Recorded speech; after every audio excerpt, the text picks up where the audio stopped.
Yo, yo, yo, what's up, guys? I know there's a bit of an error on this one. I meant to say that the Commanders are going 4-10, so it says like 11, but I didn't know. But so let's go to this is the NFC conference, my predictions.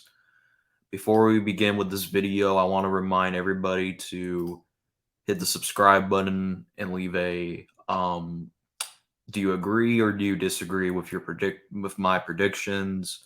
And if you disagree, let me know about it. I would love to hear you guys' thoughts and opinions about each division. So let's start this off with my very own division. 10-7 for my team. I said that's our current. Our ceiling is 12, 13 games. Our low is 9 games. I said that this Bears team should be the most improved in their division. And I think Justin Fields does take the next step as a passer. He already has weapons. He has DJ Moore, Darnell Mooney, Chase Claypool, a very solid offensive line, and two very great tight end with Cole Kmet and Robert Tunyon. The Detroit Lions. Now, I'm not falling for the Lions hype. I know a lot of media analysts and people I talk to overhype the Lions too much because of one great season that, well, I wouldn't say great. They're more of a decent had a decent year and they didn't even make the playoffs, and they're the greatest thing since sliced bread. They do have good weapons surrounding Jared Goff, including a very solid offensive line, but their defense is a question mark. They do have their pass rush is questionable, even though they have Aiden Hutchinson. They don't have a very good secondary to cover for that. But going to the Minnesota Vikings have a great offense. Justin Jefferson, you got KJ Osborne, you got who's the receiver? Oh, Jordan Addison. You got TJ Hutchinson. But here's the problem: what the Vikings don't have. They don't have a defense. And there's one thing that I know about if you don't have a very good defense, you're going to have a lot of high scoring games that come down to one possession, and the Vikings were 11-0, I think, in one possession games last year. They were in a lot of one score games that turn out to be lucky, or a team screwed up in the end. So I think that the Minnesota Vikings will not be as lucky as they did last year, especially their defense is horrible and they're facing a hard schedule. But I wouldn't be surprised if they don't win 7 games. The Packers, like I said in my video, if you haven't tuned into my Packers video, I said that I looked at the Packers schedule multiple times to see if I can get a accurate prediction. And I can't see how this team is going to be a potential sleeper like media analysts, because we don't know what Jordan Love is. He's technically starting as a rookie. Technically, I know he's in year 4, but he rarely has played. And their defense, they did get better, but Joe Barry is still the defensive coordinator. And Packers, if you're a diehard Packers fan, which probably some of y'all even are subscribed to my channel, you know Joe Barry is horrible, and he should have been fired last year. Now let's go to the NFC East. Now the Eagles, coming off of a Super Bowl loss, they're facing a hard schedule, but they won't be as bad. People are saying, oh, they're frauds. They're fraudulent. They had an easy run to the Super Bowl, which I agree, but the Eagles did get better. And you have to say it, even if you hate the Eagles kept pretty much the same team, and they got better through the draft. So I think the Eagles can realistically not win 13 games like they did last year. I think they're going to win 12 games. And those 5 will probably come down to the last season, I think. Now the Dallas Cowboys. The Dallas Cowboys are a question mark team. One year they do good, one year they do bad, but they did regress by losing Kellen Moore, but they did get better in the um offseason, adding Brandon Cooks there.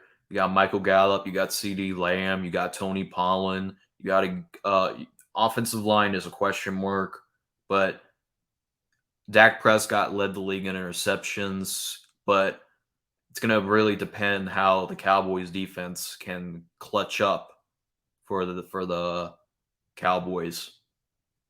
The New York Football Giants. Now this team, I think that they're going to win 9 to 8 games. Reason for that because it's a hard schedule. Even though they got better, um they traded for Darren Waller. They added a lot of great pieces in the draft. Daniel Jones is still a question mark, even though he had a good season last year. We just need to see it again in order for us to believe it. And their defense is better. They have Brian Dable, who's I believe, the best hire they had in a very long time. And if the Giants were to make the playoffs, it would be a 7 seed. I'm being dead serious. Because at their competition of getting to the playoffs is the Seattle Seahawks, in my opinion. Now I know there's a error because I it's hard to do like 18 game sample sizes anymore. I had this 4-11. I meant to say like 4-10 because even though the Commanders have a very good roster, you have Scary Terry, you have Curtis Samuel, you have a very stacked defense with Dyron Payne, and you got Jonathan Allen. I have Montez Sweat still around. But what really is a question mark is the quarterback. Like I said, I don't believe Sam Howell was the right choice to go for with them. I think they were better off with keeping Heineke around because Heineke wasn't the problem. And I think Ron Rivera is coaching his last year on the Commanders. So, Commanders fans, I know you were angry at me for giving you guys predicting that you could be one of the teams that trade for the first overall pick. But you know what? I'm not going to do it. So, 49ers. 49ers, really, it's been a quiet off season for them for the most part. They pretty much kept the same roster, but I'm assuming that Brock Purdy is going to be starting for them over Trey Lance because Trey Lance, at this point in his career, Niners fans should just be happy with what they got with Brock Purdy. That's all I can say. And even if like Brock Purdy is like below average, the Niners have a roster that can realistically win 13 games.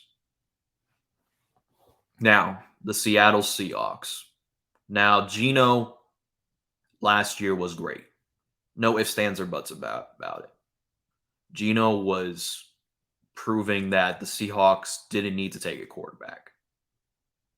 And they upgraded in the offseason, even in the draft. I think Geno has a lot of options. He has DK Metcalf. He has Tyler Lockett. He has Jackson Smith-Njigba. He has a very somewhat good offensive line. And y'all have to give Pete Carroll his flowers because he proved that he didn't need Russ at all, even though I think Russ is going to have a bounce back season, which I'll discuss in the AFC conference predictions. So I think that Geno will have probably not as a better season as he did last year, but he'll be below average in my opinion. Their defense is horrible, but I think that Geno and like his options can be the reason why this team can be like a potential 7 seed team. Now, the Los Angeles Rams. Now, this team is looking to rebuild. So,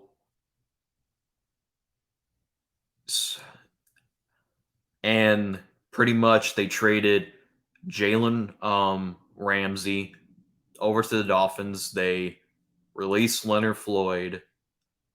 And I think the Rams are not going to be as bad as people make them out to be. So I have them. I know I fucking made another grammatical error with the Panthers. Should have them at 6-11, but nonetheless, the Rams finish 6-11, and even though that their defense is questionable after losing a lot of pieces, but I think Matthew Stafford, Cooper Cup, Van Jefferson, and whoever they have, I think that they're probably gonna have like 6 wins in front of them. So let's go to the Arizona Cardinals. Now I know some individuals might get mad at me for this. I don't think the Cardinals, the only reason why they're even having a throwaway season or having a horrible season is because Kyler Murray is out for the entire year.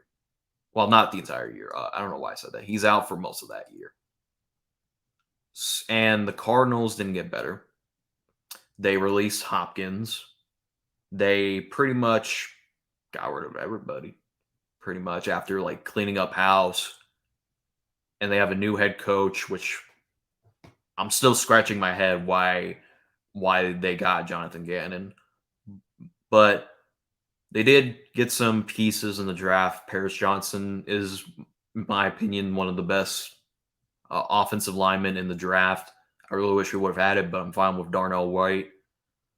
But I think Kyler coming back can give them a little bit of like a chance in most of these games. But I view this team as the 2020 Texans, where the Texans had a very good quarterback play. It was just their defense was awful. And I'm not ruling out the possibility that the Cardinals I won't rule it out that they can get the first overall pick. Regardless of what they do with it, I think that I'm not ruling that out yet. So I know Cardinals fans will disagree with me, but I want to hear from you guys, the fans. So let's go to the NFC South. I've been debating about this division. I had the Saints winning. I had the Falcons winning. I had the Saints winning. I may have the Panthers winning that division barely. But I come down to this final conclusion after viewing all of their schedules. The Falcons, in my opinion, even though they're the most improved, I think Desmond Riddler, even though I don't think he was probably their best option going forward, I think they're not going to win that division because of him. Even if they row out him and put in Taylor Heineke, they can win that division easily. And 9-8 is a realistic prediction, even though with how bad this division is. They can go 8-9 if you switch those two. Now, the New Orleans Saints. The Saints have a very good defense. They have a good roster. And Derek Carr, I know my boy RJ doesn't like him, but he is not really that. How do I put it? He's not that special. Even if the Saints were to win the NFC South, it won't be because of him. It will be because of that defense. And the Saints do have a good roster around him, but it just depends how Derek Carr is and how good their defense can carry Carr at his worst. Now the Panthers, like I said, grammatical error. They're going to go 6-11. And if I wanted to put my bias, put my bias ahead, I would have the Panthers going 0-17. You know what? I want to say this. Panthers, y'all get no love. I hope you go 0-17 for the most part. I just need you to suck. But let's get to the Panthers. Now, the Panthers, who my Bears traded for the first overall pick, got Bryce Young. Now, I have question marks about Bryce Young. But the point being, the very point being is that I don't think that Bryce Young has the best weapons out there. I mean, yeah, they got Thielen, they got DJ Shark, but those are 2 and 3 options at best. And plus this is a rookie season. So I don't know why they're saying that the division's wide open. I'm not questioning that, but I don't think that they'll get 6 wins. Yeah, that's what I'm predicting. But last but certainly not least, this is my first overall pick prediction. Basically, what I mean by that is I think Tampa Bay Buccaneers will have the first overall pick this year. I think Baker's god awful. I think Kyle Trask is also god awful. Even though that the Bucs have a somewhat great defense, they don't. Mike Evans is only their best receiver. Chris Godwin's always hurt. Their offensive line's getting banged up once again. I just don't see this team being as somewhat great as people say it, because they say that Baker has a great supporting cast. Bro, Baker is god awful. He's a bust. I guaranteed it. I guarantee that the Baker will flop on the Buccaneers. And I'm also going to be going to that game. Be sure to check out that vlog video. But I want to hear the comments about this certain topic that I'm talking about, because I miss football and wanted to get the views up. So I want to hear your thoughts, opinions. As always, thanks for watching. Hit the subscribe button. As always, bear down.